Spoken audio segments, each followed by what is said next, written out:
बालेश्वर सहरर प्रसिद्ध मिर्सा पोखरी 107तम चंदन यात्रा चलित वर्ष जाकजकमरे पालन पाई प्रस्तुति चूड़ांत पर्यायर पहुंची।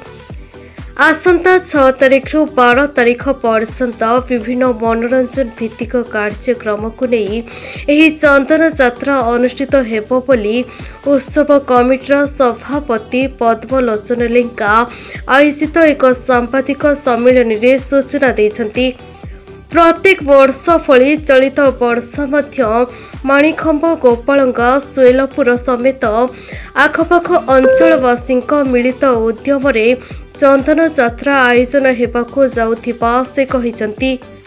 6 दिन नुहे 7 दिन धरी आमर ए वर्ष प्रोग्राम रही 6 रु 12 जदि मझिरे कौन सी पागर परिवर्तन असुविधा हुए ताले आमे आ गोटे दिन एक्सटेंशन करने परमिशन आगुआ नहीं जमती कहले आमर सभापति महोदय जे 6 रे जमिति 6 रे आमे भजन कम मेलोडी रखीचु 7 तारिख दिन एवं गोटे पाला गान रखीचु 7 तारिख दिन आमे जो पाखा आखरे जो कलाकार माने अछंती डांस प्रतियोगिता रखीचु एवं सेमानकु फर्स्ट सेकंड थर्ड करी सेमानकु पुरस्कृत करिया पई मध्ये व्यवस्था करिचु।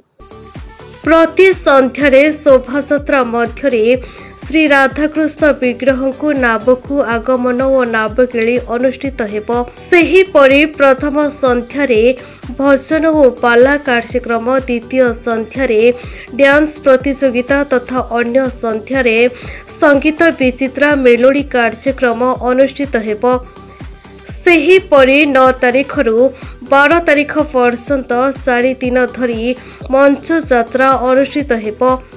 चंदन यात्रा मेलारे जिला और जिला बाहर बहु दोकानी आसवाकू जगह चिन्हट करिथिबा बेले पिलांको पई रामदोली विशेष आकर्षण बोली कमिटी पक्षरु कुहा जायछि।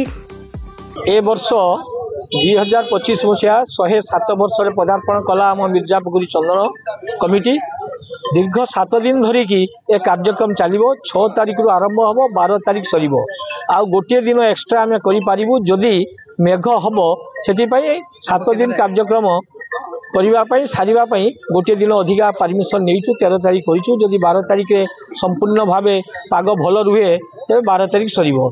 जहा हो प्रतिदिन संध्यारे आमर प्रथम दिन रखिछु आमे मेलोडी एवं भजन पाला गान बहुत डिमांड अच्छी बालेश्वरवासी विशेषकर माणिखम गोपाल गाँव शैलपुर वयस्क माने समस्त अनुरोध करथिले से पाला गान रखा जाइछि। 50 वर्ष तले एठी पाला गान चढ़िया नाटर बहुत प्रसार होउतिला समस्त डिमांड थिला जाहु ए वर्ष रखा जाइछि। 7 तारिख रे नृत्य प्रतियोगिता हबो। तेबे शांति श्रृंखलार सह ए वर्षर चंदन यात्रा को अधिक आकर्षणीय करिबा पई कमिटी पक्षरु समस्तक सहयोग कामना करा जाइछि। आमर चंदन उत्सव 107 वर्ष बालेश्वरवासी समस्ते जानी मिर्जापुर रे चंदन उत्सव बहुत नियारा ढंगर हुए और विशेषकर आमर एठी नियारा ढंगर कहीं पालू ना बालेश्वर कौन सी जगार जी जगार चंदन हुए कौन सी जगार समस्त आमर जो अच्छी गोपालगाँ माणिखम गोपालगाँ और शैलपुर यही 3टी गाँ को नहीं ये आमर चंदन उत्सव करा जोटा कि आउ कौटी सेमती नियारा ढंगर देखा जाए।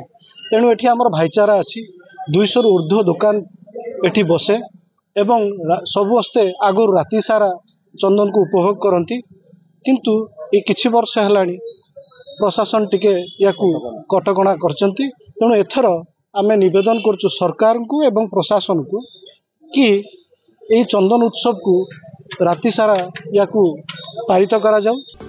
Baleshwar Vijay Kumar Mahanti report, क्रांतिधारा plus.